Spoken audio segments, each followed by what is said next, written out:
It is live. Yay, this is so exciting. This is I think my first interview I've ever done live, so this is kind of cool. Welcome to Dani Interview Show. Today I'm going to bring on Orphan Prodigy. They're an amazing rock band. I'm super excited for you guys to meet them. And here we go. Yes, I think it's live. Let me We are see if live. I can see the comments. Okay, cool. Okay, awesome. Great. Um, does it show on Facebook that it's live? Um, I would think it would be.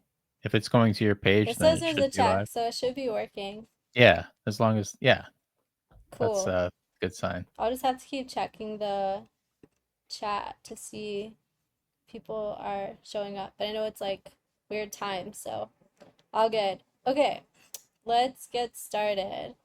So, hi everyone. My name is Dani Felt, CEO and founder of Music Industry Mastery, PR, branding, and marketing agency for creatives and small businesses. I'm here today with the incredible Orphan Prodigy, husband and wife duo, Ian and Danielle Keller. I've been working with them as their publicists, helping share their story, their music, and even brainstorming ideas for their Patreon. So I wanted to hop on live and chat with them about their journey and all the exciting things happening. So welcome to the show, Orphan Prodigy. Thank Thanks for having you. us. Yeah. Hello, hello. Absolutely. Um, so yeah, for those of you who don't know about Orphan Prodigy, tell everyone a little bit about yourselves and your music. Yeah, so we're an electronic rock duo from Queens, New York, Long Island ish. And we're now based in Connecticut as of 2 years ago. So yeah, the whole thing came about during the pandemic. I started writing stuff. I had a previous rock band, and that kind of went on a hiatus in 2019, and the pandemic hit. And yeah, there wasn't much touring to be done, so I had to find a way to, start playing again. And so I started doing these live streams in Danielle's cottage, and just it was just it just kind of built from there. Like it started with just me and an acoustic guitar, and then I started writing songs for the album, and I would use backing tracks and incorporate that, and it just slowly built from there. And now we have like a giant sound stage in the basement. Yeah, it started off as Ian's passion project and out of necessity to continue work during the pandemic, Mm, um, it became more of a home base, and our home base turned into a studio.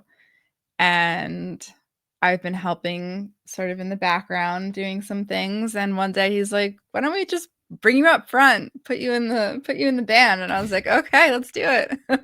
Yeah, I So was just like, here we yeah, you're are. in the band now, and we have a show coming up, and your first show was in Brooklyn, right? Yeah. Yeah. Yeah, that was awesome.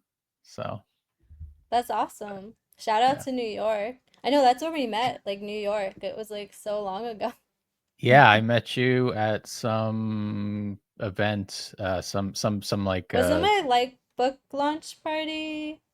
no, Maybe? it was no, because No. I was Random event. involved with kind of like an open mic type person, and she kind of facilitated all these networking events. So it was one of those events that we met. Cool. I knew I used to do open mic networking events. So I was like, was it one of Yeah. the events I It was did like or it was something 2011 or separate? something like that. Yeah, it was so long ago.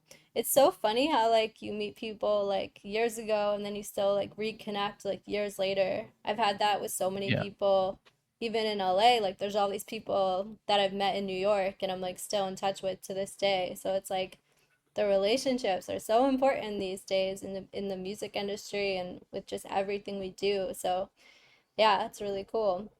It's funny Let it's funny yeah. how the people that stick around for it and the people that are really passionate about it, 10 years later, 15 years later, Mm-hmm. whatever, that's how you know who's in it for the long haul and stuff. And so Mm-hmm. fan. I mean, you have fans dating back to, when you started. Yeah, I mean, we're very fortunate to have people that believe in us, and working with you, Dani, has been tremendous as of this year. I mean, in just 5 or I think it's like 5 months we've been working together, 6 months, Since March. since March, right? So it's not that long when you really think about it. And like Mm-hmm. since we launched the album in April, and like I think about it sometimes, and I'm like, wow, it feels like we've done like a year or two, like a full album cycle worth of promotions and stuff, and like Mm-hmm. it hasn't been that long. It's crazy. Yeah. And it's interesting we've been focused on like one single for like months. You know, a lot of artists like they release like a single every 4 to 6 weeks, but no, we've been like promoting Trader for like months and months and months. But it's like also when you're indie artists, like there's always like something new. Like the song's always new to someone. So it's like there's always another audience to like explore the music with. So it's never really old anyway. I think that's the cool thing about being an indie artist is you don't have to follow the same structure as a mainstream calendar type thing where it's like, yeah, like the 3 months from now we're going to have this single, 3 months the single, and touring cycle.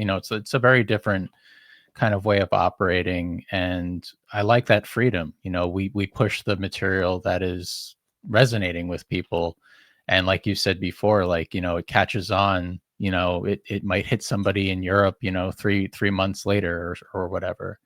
Mm-hmm. So it's really Yeah. just about building on the momentum. Yeah. It's also so cool you guys have built like a virtual audience, like virtual fans like all over the world and like are doing all these live streaming shows and like making a living doing that. I think that's so cool. Yeah, Absolutely. it's been like a long art not arduous process, but like kind of it's just been natural. It's been very like everything's with this project has been like baby steps, and um Progressive. you know the pandemic, I think, really as terrible as it was for a lot of people, Mm-hmm. for you and I, it was like it was really fun. It was just like a never ending sleepover, and we just kind of created and ate nachos and had Lots of margaritas. nachos. I mean, to a little bit of the personal side, that's when we really started dating, actually. The Mm, pandemic was year 2. Um, wow. so we were quarantined, right? I mean, at that time it was a sleepover. Like Ian basically moved in with me and we were just sort of I was holed up. homeless. Yeah, we were holed up. You were not homeless. I mean, we were comfy. I had 3 cats at the time. He introduced me to COD, which is a huge part of our life now. Call of Duty for those. Yeah, sorry, Call of Oh, Duty yeah. I was video like, games. I don't know what God is. I'm sorry, right? I was like, And is that a pet? Like, I just have no idea because I'm not a gamer, could have so been. Could have been. Tamagotchi. Um, but yeah, but that was back Tamagotchi. when you could like walk up to Main Street, get like a pint of your like favorite frozen daiquiri and nachos to go and walk home. And again, like out of necessity, my job became telehealth. You were doing Yeah, I was building Orphan Prodigy at the building Orphan very Prodigy beginning. from I the don't. from the Mm, house. I don't think when I started streaming, I wasn't even streaming as Orphan Prodigy. I didn't develop that name until a few months later. Yeah, well, So I don't think you released it because I know exactly when you came up with it, but it didn't really, again, like this was born out of a passion project that we could not see, had no idea where we would go with yeah, it. yeah, it mm, just And I kind think of we've been really blessed with how far it's come. we are, and Dani used the word manifest a lot, and I think yes. um that this has been and as you said, is like it's been a passion project, and I think the most the projects, and whether it's art, whether it's acting, it's music, or whatever it is, I think the more passionate you are about something, the more you manifest energy around that project, and the more Mm-hmm. you don't treat it as a job. Like, I've never treated Orphan Prodigy as a job. It's always been just fun. Mm-hmm. And whereas my other band, it was always just like pulling teeth with whether it was with the other members, or with the studio, with the producer. You know, it's just like You a had pain. crazy hours Just too. crazy hours. Playing six nights a week or on the road. You know, it's just nuts. But now, like, you know, being like in our 30s, it's just much like it's just much more on our terms, and that's what this whole project is about, is just doing it like our way, on our terms, making the music as good as possible and as just as much us as possible, I think.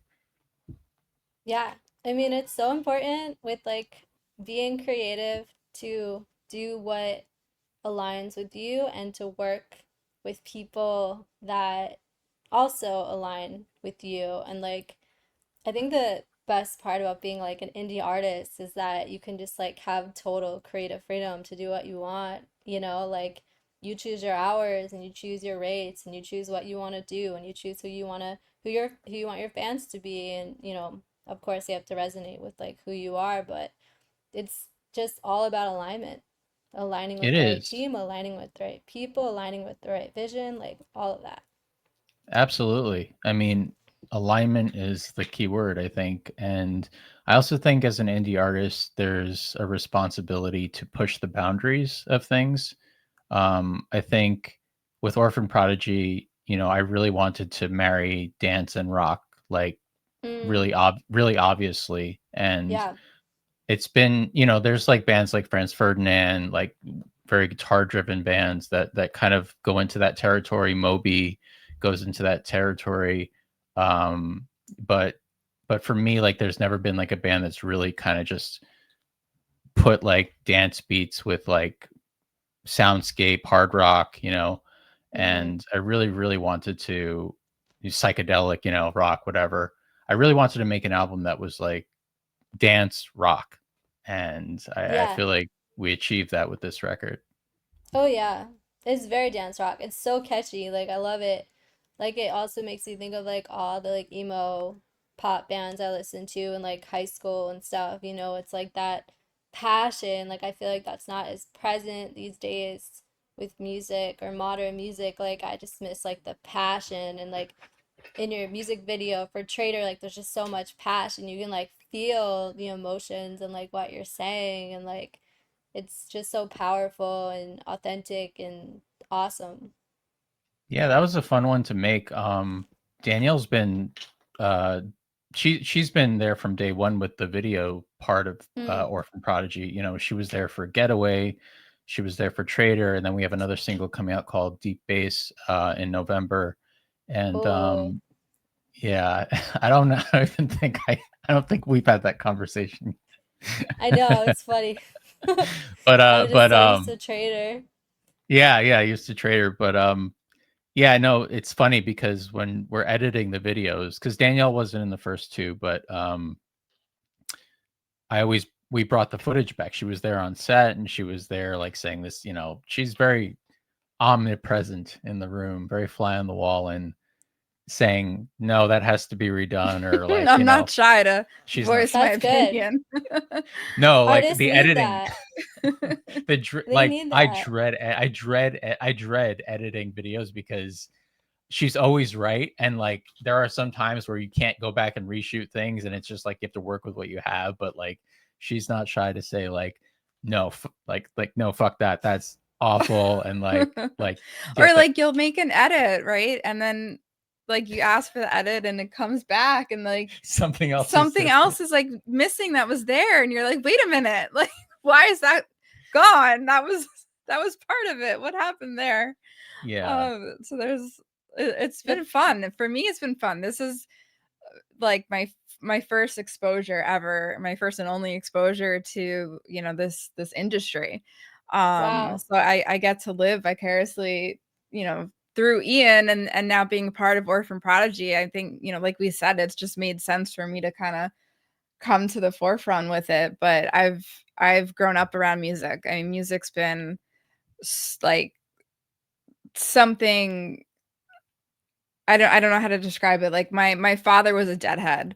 So for Mm. me, from like when I was very little, I grew up around music and good music and exposure and festivals and shows and concerts. So it's been part of my life forever. I think this is kind of cute. My little cousin, when we first started dating, was like, it makes so much sense that you're dating a musician. Yeah, And absolutely. she was so right. And so here we are. And I love it. I love being able to like give my opinion and see it hit with so many people behind the scenes, Hmm. and then see it come to fruition on camera, on screen. Is It's very cool. Very cool. I th You're I think you're always no, sorry, you go. no. I was just gonna say you're always kind of there, and like just circling back. I'm just repeating myself, but like you really were always kind of there in the background, whether it was the branding, just kind of even going back to the editing stuff, like you're always there in some fashion. Yeah. It was like designing the stickers or figuring out the logo with me and stuff Yeah, like that. dabbling with merch a little Dabbling bit. with merch and like the ideas around that, she was always there. So it was just like, and we're best friends. So it's just like, of course I want my best friend in the band. You Yeah, know. of course. And I'm sure it's like so helpful having that perspective and like just like sometimes artists just want to be creative and they need that person that can like be the logical one and like the detail Yeah, oriented one and like exactly. Yeah, it's hard yeah, to that be makes both. sense. Yeah, that Yeah, It makes is. sense. yeah. Okay, let's see. I'm like I feel like we skipped around a little bit, but it's okay. Um I find the best conversations are the natural ones. That's yeah, this is my first time, so I'm like I'm so used to being on the other side, so it's interesting. It goes by really fast. I can't believe it's been like 17 minutes. I'm like, we had one question Oh so far. shit, it's been 17 minutes. Sorry, How is we this meander. possible? Welcome to the Um, Orphan Prodigy format. so since I started working with you on PR, it's been very exciting to see your music and your story reach a lot more people. What's been the most surprising or exciting moment for you so far? Oh, I think it just happened for me personally last night because it's a lot of these things happen and they all feel like, pieces of a puzzle. Like when we hit the chart numbers, it felt like, okay, that's great. That's moving. Mm-hmm. That's like, you Mm-hmm. know, there's like, it's a big deal and it's hard because there's so much happening and I'm still performing, 7 shows in a day and stuff like that Oh my virtually. God. So like, or more, whatever, but like there's just so many parts to the puzzle of being a musician and making it your living. And so like when the charting stuff started happening, like that's a big deal. It's like, but again, it feels like, yes, it's just another piece of the puzzle. It's like we're playing a gig to promote the song and then vice versa. But Mm. yesterday, I feel like, I got reached out to by an editor from Wikipedia, and that was a big deal. Wow. That Yeah, is a so big like deal. I felt like in my 20s in my first apartment when I was just struggling, I didn't have any money. I was like I couldn't afford food. I could like the electricity would go off. I it was just a bad time. But I was obsessed with like the idea that musicians, my heroes, had these Wikipedia pages, like, and so I'd just be on them constantly, and just seeing what age they were when they did this or that, and what album came out when they were how old, whatever. And so I finally feel like it's come full circle, and I can actually just like see like my entire career on one page, and Mm. it's really just like, whoa, like, it just like going back to my childhood and how I was, raised and all that stuff. And just from this like completely neutral perspective, it's really, really, it's like a breathing moment. It's like okay, like I can breathe and wow, this is what I've accomplished Yeah, to this it's also point. like a you made it moment, and like Mm. You made it it's no, moment. it's funny though because I think you made it in 2025 is so different 10 years ago, Oh, right? fuck Like yeah. we're talking Totally. about Wikipedia, the internet, like the facets are different, right? So Mm-hmm. a Wikipedia page is a big deal. I mean, like Oh yeah. everybody Googles and goes to Wikipedia, and that's how you find out the information. So Oh, Yeah. it is a 100%. big moment. You know, I know he doesn't want to say it, but like, yeah, it's a you made it moment. Like when you can Google yourself and like, you know, here you are. You're, you know, No, I'm proud. It's like, it's really like, absolutely. I really do. It's like the one, that's what I'm trying to say is like, it's the moment throughout this whole process since we launched the record that I feel like, wow, like I really did a lot in my Mm-hmm. life. Yeah. It's like, it's cool to see it all on one page, like a resume almost.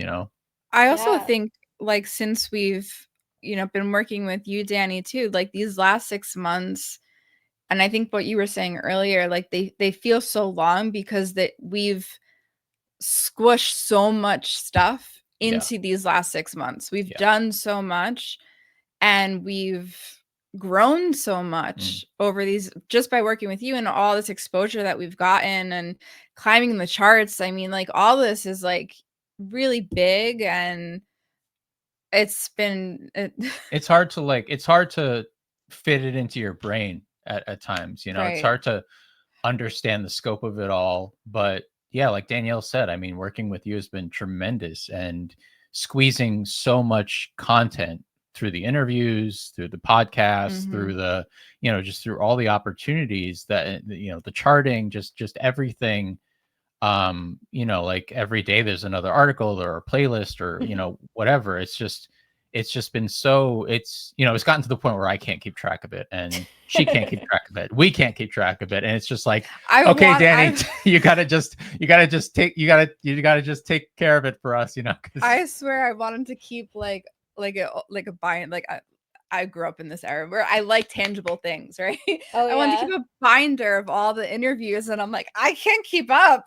yeah, we Like can't keep up anymore. It's I just like can't there's so much. print them all out or find them all. That's It's so funny. but that's a good thing. It's a good problem to have. Absolutely. And it speaks to Dan, and I want to, I just want to, give Danny props and just, say like, go back to giving artists advice and just say, you need to find people that believe in what you're doing, and people who support your vision and have the resources like you, Danny, to facilitate that vision and get it to the places it needs to be.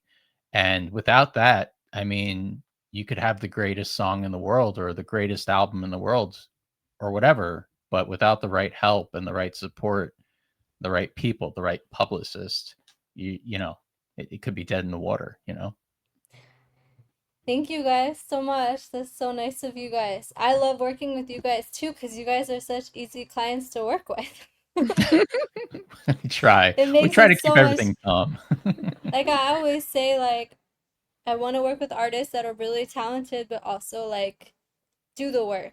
You guys are live streaming like all the time. You guys are constantly building your fan base. It's not like you're just hiring me to do PR and you're just like sitting there and doing nothing. You know what I mean? Like it's such a team effort when it comes to like being an artist this day and age. Like you have to post on social media and connect with your fans and send emails out, and it's such a team process. So you guys make my job so much easier by showing up to the interviews on time and like, not being like, oh, this is a small interview, I don't want to be on this one. It's like not a million people. You guys are just such humble and appreciative clients, so that just makes it so much easier. Yeah, I mean, I would never. I think it's also, just going back to that indie mentality of like, just why say no? It's exciting, it's fun, it's promoting, it helps everybody. It's about getting the Totally. message across. Like I don't really know how to say no. We're people pleasers. I'm a recovering people pleaser, but I'll not identify as a people pleaser because then that just attracts it more, right? Recovering, So I like. recovering. Yeah. Yeah, at some point we need to get on your level. We need to manifest that. Oh my gosh. Okay, so tell everyone like more about your story, as Orphan Prodigy, like how the name Orphan Prodigy, what does it mean? What do you stand for? What do you believe? Like just talk about your overall brand. Yeah, so I think, Orphan Prodigies, I'm adopted. So I've kind of had a very unique experience. When I talk to people, it's just a very different experience that comes across that I've had from other people. Yeah. And I think I've always kind of, as a kid, I embraced the idea that I was different and that I was kind of a reject, and my first band name was the Rejects, and I really felt a Whoa. connection to that for so long. And then we got to a point where we signed an indie deal, and the studio was like, "Yeah, you got to change your name because we don't want to get sued." There's a For the million bands American called, Rejects? yeah, them, and then there's also just like so many All other bands American called the Rejects. Rejects at the time. So, Wow. I was like really, really gutted about that because I really felt so passionate about that. And there were a lot of people in the underground that felt passionate about us and were upset to see our name change. But Mm. anyway, like we ended up changing our name, and it's something that it was all right, but like it never truly resonated with me. So when Orphan Prodigy came about, I had just turned 30, and I really wanted to kind of retain the element of feeling like a reject, but in a more positive light. Because Mm-hmm. I felt like when I turned 30, like a light switch flipped on. I met Danielle.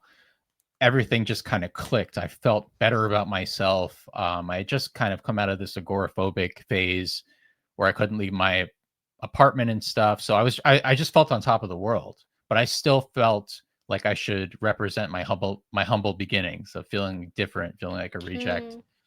and feeling just different. And so I wanted Orphan to represent the reject part, because as an orphan you're alone, right? You're Mm. alone, it's a singular Mm-hmm. position to be in. And Prodigy is like the complete is just like, taking a very alone, it's being alone, but it's also being highly gifted and intelligent, or and being able to just kind of ach- Rise. rise. And so pairing those two together, for me, it was creating the color of passion, positivity, embracing the difference, not shying away from it, just being Mm-hmm. able to accept yourself for who you are, inside and out, through and through, and go with it. Just go with it. And don't let Yeah. anybody stop you. That's what Orphan Prodigy stands for, I think. I think when you say reject, I feel like creatives I feel like creatives are the rejects of society, Like I feel like they're the ones that are so unique and stand out, and like they don't usually fit in with like normal society mainstream usually. Like I feel like it's like the creatives are the reject, like you know what I mean, but it's like a good thing. It's like Mm. I much rather be unique than just like everyone else, like Yeah. being an The artist and ones like being in pushing that. boundaries. Yeah. Yeah, like creativity is like a gift and a blessing, and being different is also a gift and a blessing, and we're all here for a reason, for different reasons on different paths. I was reading this post from my coach yesterday, and she talked about how like we should view our life like a book, and how everyone's chapters are different because we're all on different chapters of our own book. And so when we try to compare ourselves to like other people and where they're at, like, oh, that person has 100,000 followers, oh, that person's on tour, like it's like we all have our own learning lessons on our own path and like our own gifts, and we progress in different ways and different paces. So I just love that perspective because it's like we are all unique and we all have our own chapters that we're in, and we shouldn't compare ourselves to other people. But what is important is building a really strong brand so that you can attract your ideal clients that do resonate with who you are, like your Mm. energy. Yeah, I think you summed it up perfectly. Especially, everybody being on different chapters and things, and that really that speaks to, us and, the clientele that we are trying to attract is, people that can relate to us and feel different. Maybe they feel on the outside. Maybe we have people that come to our streams and, they've attended our streams maybe like 20 times and they haven't said one word in the chat or on voice, whatever.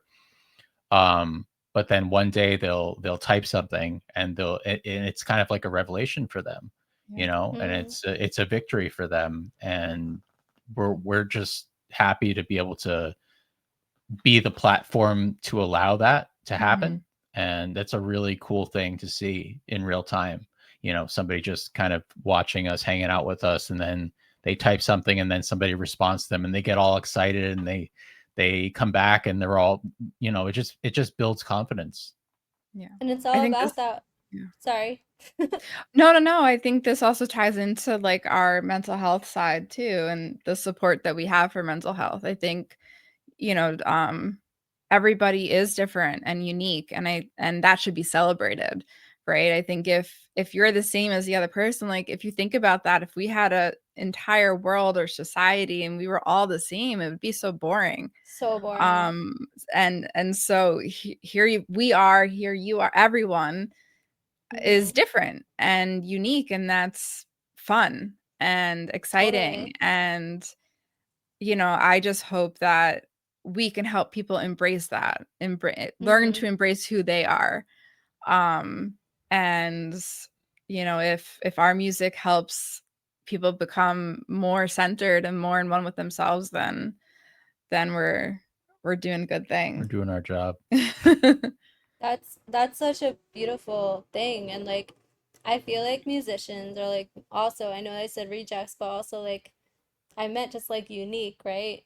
Not like in a bad way, but also they're also heroes because like your music can literally change someone's life. It can like save someone from jumping off a building. Like it can help someone get through loss. Like music has such potential to transform and heal and help people so much. So it's like it's such a beautiful thing, especially that you guys are utilizing your gifts for mental health and like helping people, as I can tell, like feel like they belong and just like embracing Hmm. people and just like um yeah, just being like just like loving everyone and yeah. Hmm. Absolutely. Yeah. I mean, I think Trader, the reason, Danny, you and I have pushed it so much, is because it's resonated with so many people. Absolutely. And it keeps growing. It keeps growing and Mm-hmm. growing, I even, love it.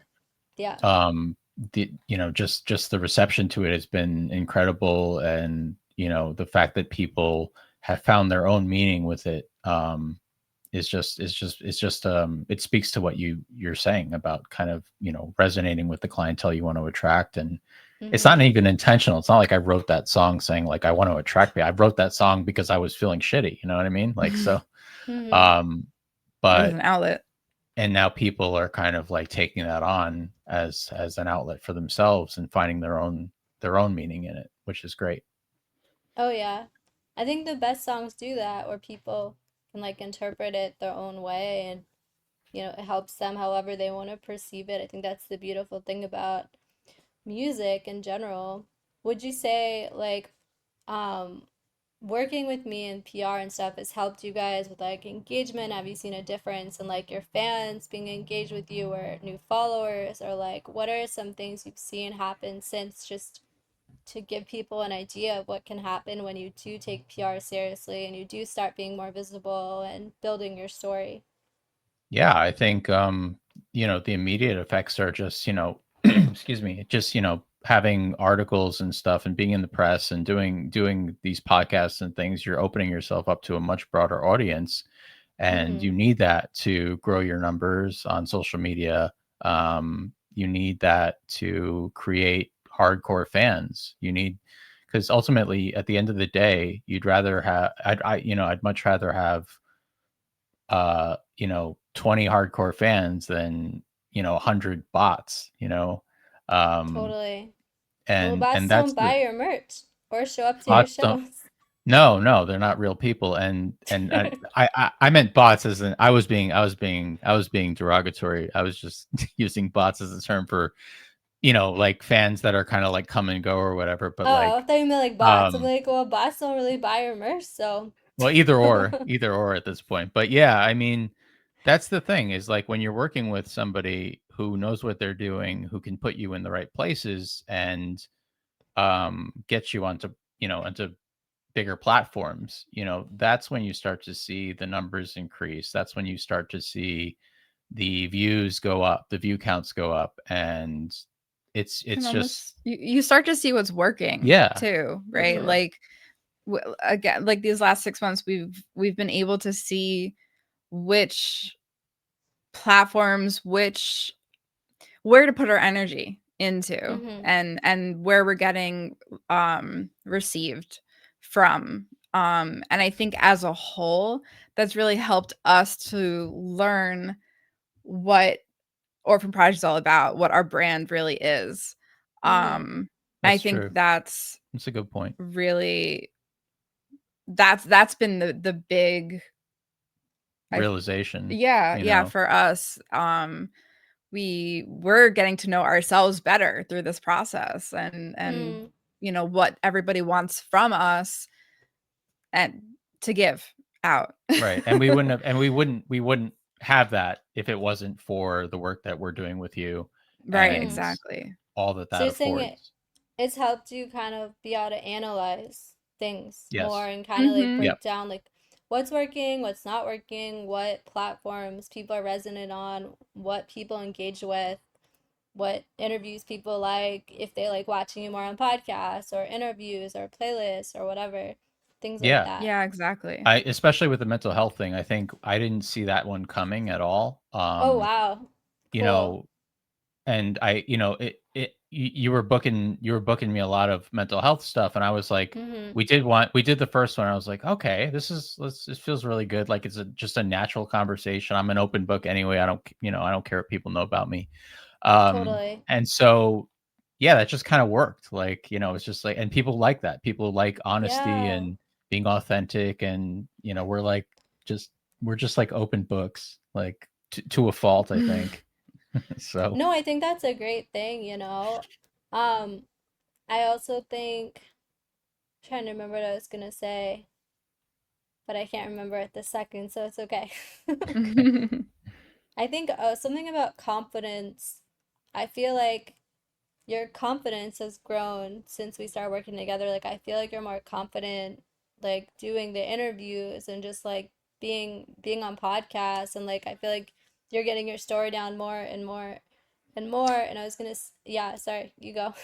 no, I wasn't gonna. No, I was just gonna agree with you. I mean, I think you're right. You're absolutely right. From the first interview till now, yeah, I'm telling the same story, but I've refined it and I've gotten it to a point where it's like, point A, it's like there's like 7 points I want to hit, and now it's Mhm. not so meandering because I'm like I meander all the time. It's Mhm. like So do so I. we On one kind of of our meander. streams, they were like, Danielle, stop meandering. Yeah. Like literally, And I Is got called the meandering like going from topic to topic? Is that like what on you a yeah, just mean? like not tangent. not stay yeah, going on a Oh, I tangent could do that basically. too. Yeah, I get it. But like sometimes people want just like a cut and dry answer, and like, Oh, but okay. I got called the king of meandering one time. They So Oh, do. that's a yeah. cool name. Yeah, I know. I embrace That it. should I'm be a like, okay. t-shirt. Yeah. That's how the music sounds. I mean, when you listen to the album, that's what it sounds like. It sounds like just a songwriter who's meandering through a soundscape of many, many ideas, to Mm-hmm. not Mm-hmm. so as to not be bored, right? I mean, Totally. so No, I get that. that's I what was the also album's gonna about. say it's important to pick an angle when it comes to PR. And I feel like mental health is a really big angle for you. You know, because I always say with my friend Evan, because we do a lot of branding with artists, like we tell people all the time, like a song is not, it's not enough to just say you have a song out. Like you have to have a story and a message and stand for something. And I think for you, like the mental health piece is like a really big part of that. Yeah, and Danielle also comes from a background in mental health, so Mm, it just adds, to that whole Yeah, idea. it's a natural fit. Yeah. wow. that is I mean, such a she's a natural licensed fit. psychologist. Yeah, I'm a trained licensed psychologist. Oh um wow, cool. so yeah, on I live two lives, literally, which is like a quote from a song, That's a one of our Parallel lyric in songs. one of our songs. But parallel lives or double yeah, lives. but that's what's been so fun too, is being able to merge our worlds together. Um, Totally. as a married couple, but also as a brand. And Yeah, it's just it's fun because of that, right? Like we're just absolutely. Yeah, kind of like just hanging out it's effort. together and Yeah, there's an and effortless piece to it. yeah, You know. yeah, exactly. I think that's such a beautiful and rare thing these days. Like it's so great to like meet people that actually support each other and like love each other and like help each other and like are in alignment with each other and equal respect, and I love that. Yeah, yeah. Yeah, That's us. we're we're very what do they say? That we're very blessed. I think it's rare these days. Like I think it's amazing. It gives you hope. Gives me hope.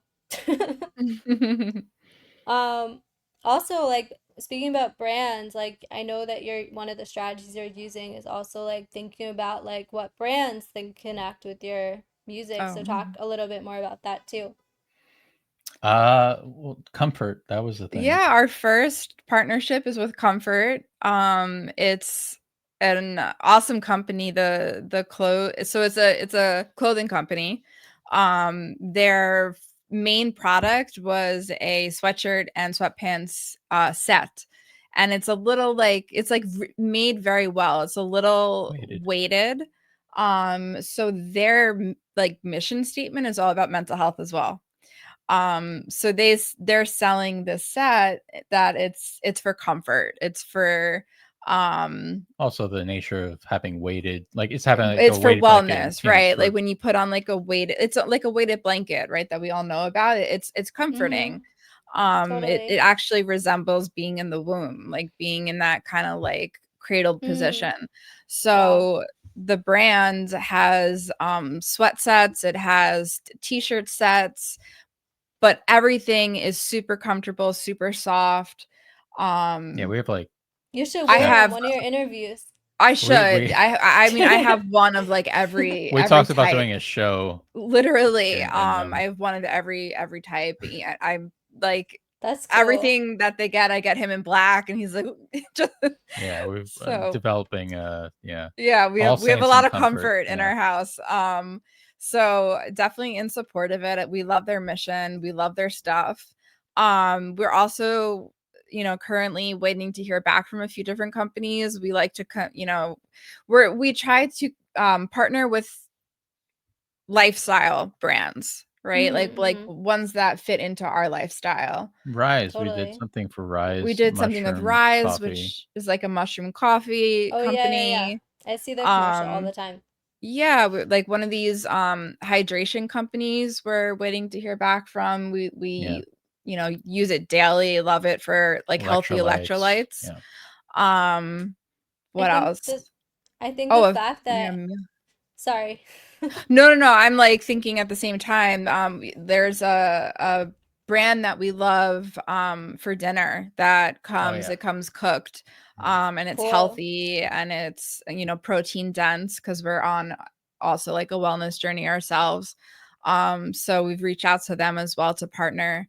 So yeah, we're just looking for companies that like are already in our life, Totally. that we use. So we want to be authentic Yeah, what we're we passionate about them, so it's just great to be keeping authentic and being passionate about right. brands that we that are aligned with us. Yeah, It exactly. I think when it comes to finding brands, it's like finding brands like you said that align with your lifestyle already. You know, Right. Mhm. not just like, oh, like I just want to make money, like let me just reach out to like all these random brands. It's like, okay, but like what actually like makes sense for Yeah, there you? needs to be a central focus because if there's not a focus, then you're just selling. You're just kind of like again, it's all over the place. It's meandering. It's like there's nothing Yeah. for people to grab onto. You Yeah. know.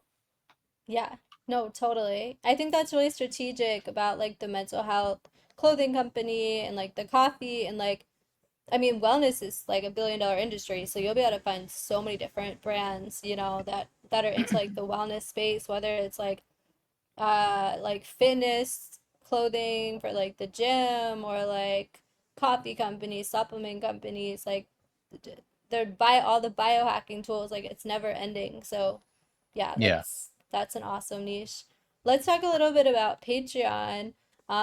That's another thing that I'm really passionate about, is like helping artists build offers on Patreon or other subscription platforms, so that, you know, I'm a big believer it's really important to make money with your gifts and to monetize with your fan base of the people that will support you. And sometimes people can't support you because you're not really giving them, or artists aren't like giving them a way to do that. So I feel like a platform like Patreon or other subscription platforms are a really good opportunity to help it make it easier for people to pay you that do want to support you.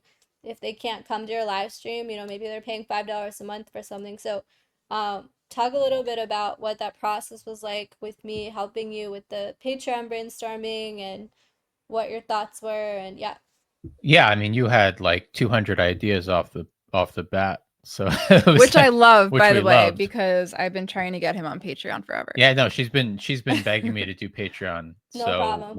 when I told her about that, she was really excited, and I told her about all your ideas, and I think you made a good point. You know, the great thing about Patreon is that, yeah, there are a lot of fans that, you know, maybe they can't afford to attend the show, or they can't do it because of scheduling or whatever, and they want to find some other way to support. And having that option to give somebody like a $5, or, you know, even less than that, you know, just something to kind of contribute. It's about finding that balance. It's about finding something that they can contribute to, that they feel passionate about, that you also feel passionate about too. Mhm. I think it's fun too, just like from a fan perspective.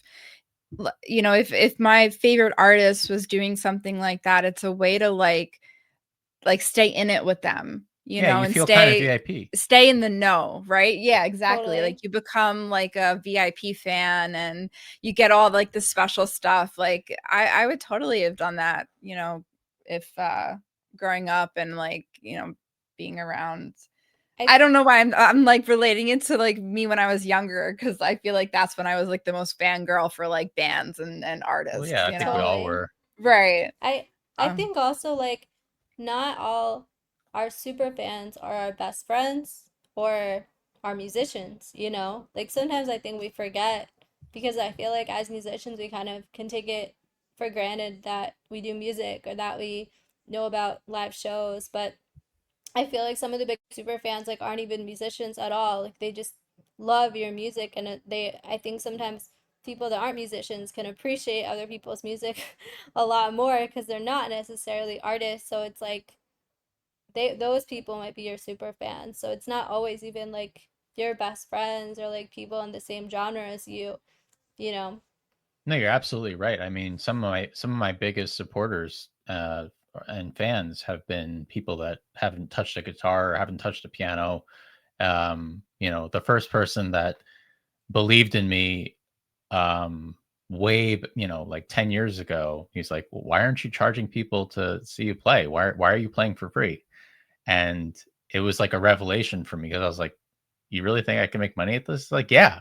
And then I walked out like a month later with $100 in my pocket. I was like, that was like the big like introduction into the industry, about, you know, from being a Mm. professional standpoint. But you know, yeah, just, you know, going off of what you're saying, I mean, the biggest fans don't always have to be musicians at all. Oh yeah. Let's go to virtual shows because I know we're hitting a lot of points. You've been putting a lot of energy into your online and virtual shows. Can you kind of talk about that process, what it's been like? Um, what have you been thinking about reaching and growing your virtual audience? Yeah. And has PR helped with that at all? Yeah.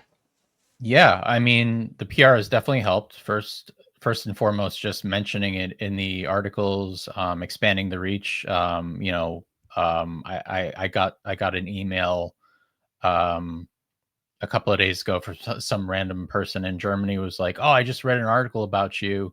No way. From I read it. They were in Germany, but they read an article, or somehow they found an article from Brazil, There's so and many Brazil articles. yeah, there's a lot of Brazil stuff, and it's like, Brazil, what, they you know, all because love you guys. South America loves rock and roll, and Yes. we hope to get Oh there my someday. God, that's so cool.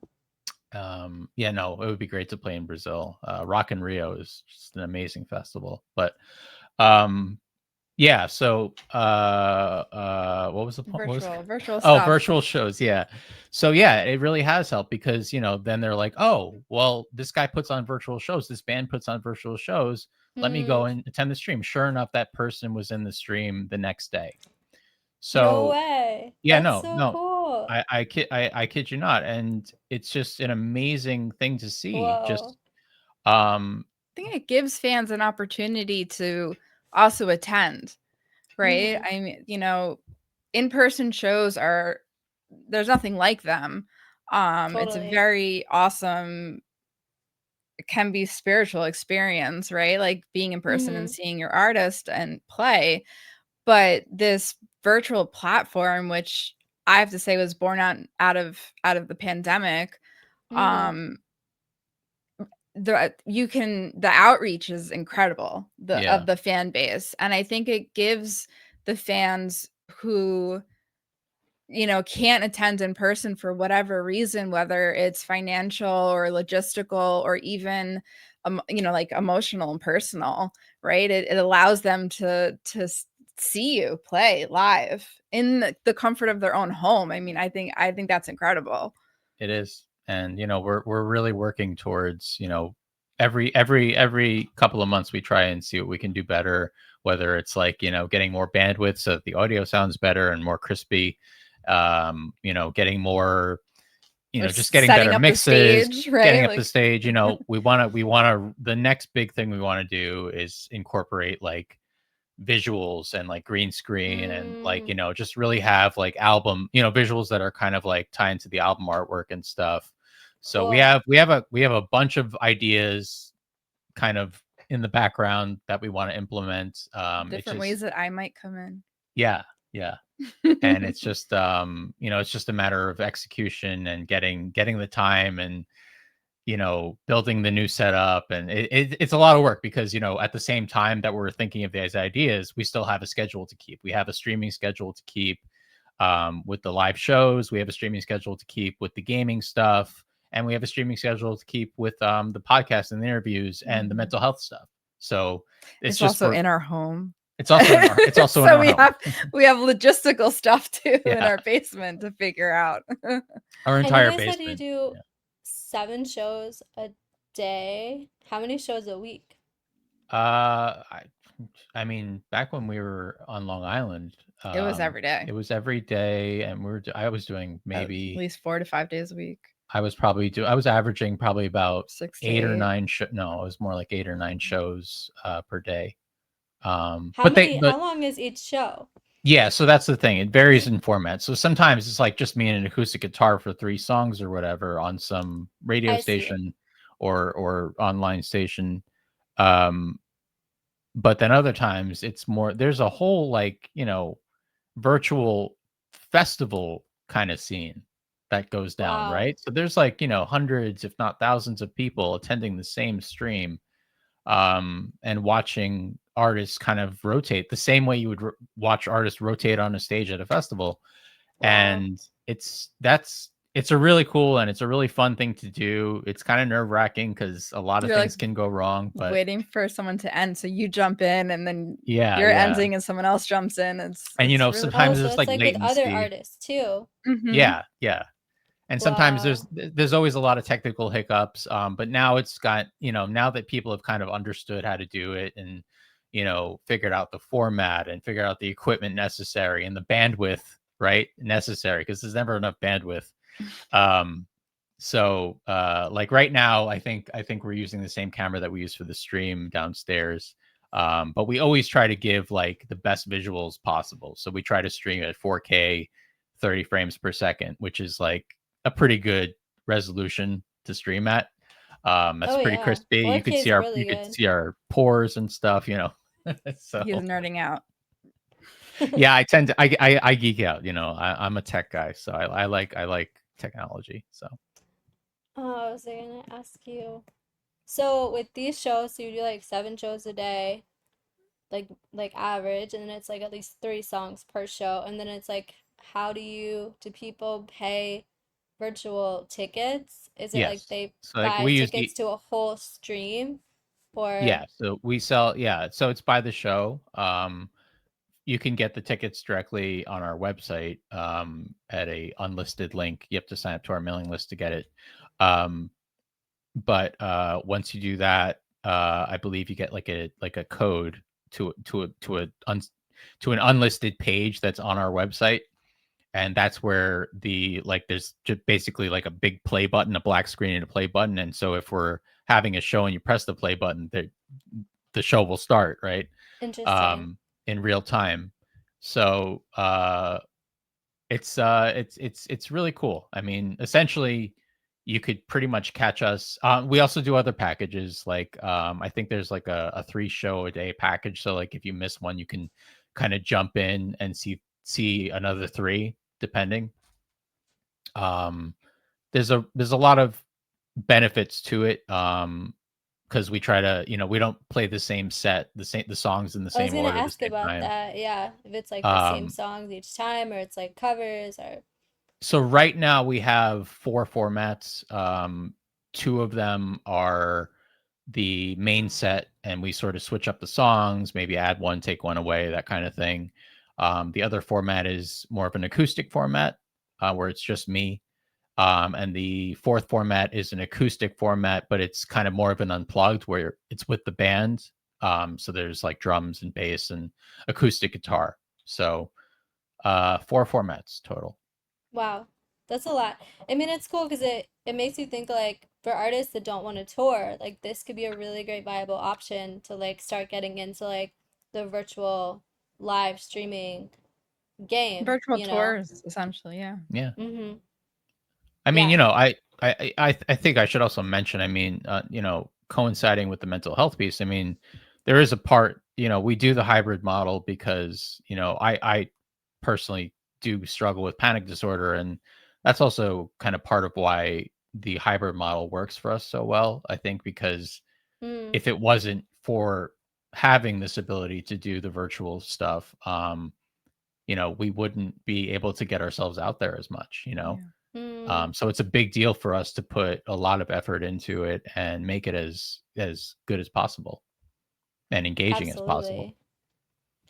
Yeah, I mean, I think people can make money a lot of different ways these days online, and they don't have to necessarily be on tour, you know, it just gives people a whole other option, and that's a beautiful thing that it lets you guys do that, and, you know, lets you be able to connect with people from all over the world, you know, not even just the US. Like you said, that person like found your article in Brazil from Germany and then like joined your live stream. Like that's like the power of like connecting with a fan, Yeah, that was like sick. That was virtually. fucking sick.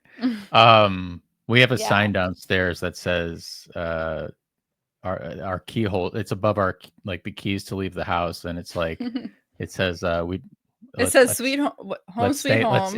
it says home sweet home, and then below that it says let's stay in, or Let's stay home. let's stay home. We don't like to It's like two travel. plaques. We don't really like to travel so much. We Every time we travel, we like instantly feel like We're we ready want to to go come home. home. It's a lot of energy. Like It it's a is. lot of mental energy. Like ever since I moved to LA, I haven't wanted to travel as much.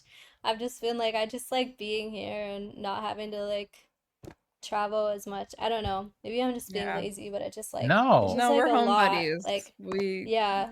it's we're like, comfort it's just and like, yeah, we like comfort. And it's very like, I talk about bandwidth for the internet and stuff in the streams, but like there's a mental bandwidth that Mm-hmm. kind of just, it's not, we don't have a very high bandwidth for social interaction a lot. even So though both our I think a jobs lot of people require don't. social interaction. I think ever since the pandemic, people don't have as much bandwidth for social interaction yeah, in yeah. general. Like I think it's like more mentally draining to like sometimes I have to like force myself to just like leave my house and like Danny like go out and be social and just like go talk to people and don't just like sit in your apartment and work all the time. Yeah. Right. I totally I think understand. it's society wise too. I think it's also become socially acceptable to um to express that, right? To Mm-hmm. express your emotional bandwidth, your, the that mental health piece. The, oh, I Totally. can't come out tonight, like my batteries run low, like that's more common now, I think, than ever before. Which is also a nice thing that we feel comfortable to be able to express ourselves in that way. Yeah. And so, it also, lends itself to the fact that when we do actually play in person, people are excited, because it's like it's special for everyone. It's Right. special for us, Yeah. it's special for the audience. So, you know, if More of anybody, that will come. We are planning live shows. yeah, yeah, Yay! we have November 21st, the Patreon / Deep Bass release party. Um, Back Yay! in That's in person. exciting. Brooklyn, back Yeah. in Brooklyn. Back in Brooklyn. Did I say the date? November Cool. 21st? 21st. Yeah. So That's that's right near booked. Thanksgiving. Yep. Yeah. The week before, right? Week Yeah. before. Yeah. So that's going to be Yay! fun. That's And that exciting. actually it's really funny that that's the first show, because the venue itself, yes, it's in person and people can show up and we welcome that, but the venue itself is created to live stream. It's basically a Oh, that's better perfect. yeah, Yeah. it's basically a better version of what we're doing. It's equipped with That's so awesome. all the stuff that you need. Yeah. Yeah. No, they're sick. I love First Live. That's like my new favorite venue to play Yeah, at. it's It's really like I've never cool. heard it's like of. this little it's like a small like coffee house vibe, but then there's like a rock vibe to it too. It's a really Cool. cool spot in Bushwick. That's Really so just like cool. awesome spot. And Rachel, the promoter, is awesome. She's so cool. Really, really, really good to us. Yeah, So we met a lot of cool people. yeah, we're looking forward So to it. We really are. And your Patreon, you're launching your Patreon that That same day. day? Yeah. I think that's so smart, because you're gonna already have all the people there. So like, why Yeah. not launch everything the same time? It's mhm. it's Yeah. it's so important to think about like your launch strategy, and I think that's a really good way to do it. Um, cool. So this has been awesome. Where's the best place for fans to follow you, check out your music, support your Patreon? Tell us all the things. Yeah, www.orphanprodigy.com. That's kind of the hub for everything, as it should be. But we're really active on Instagram at Orphan Prodigy, Facebook at Orphan Prodigy Music. Yeah, YouTube at Orphan Prodigy. All the things. Twitch. Sorry, Twitch. I forgot Twitch. Twitch. Twitch at Orphan Prodigy. Yep. That's where we do a lot of the gaming Yay. Game stuff. streaming. Yeah. Well, this has been awesome. Thank you guys so much for coming on the show. And it's Thanks Thanks for for been having having us. great. us. Yeah, absolutely. I hope you guys have the rest of a really great day. Thanks, you Thank too. you. Bye.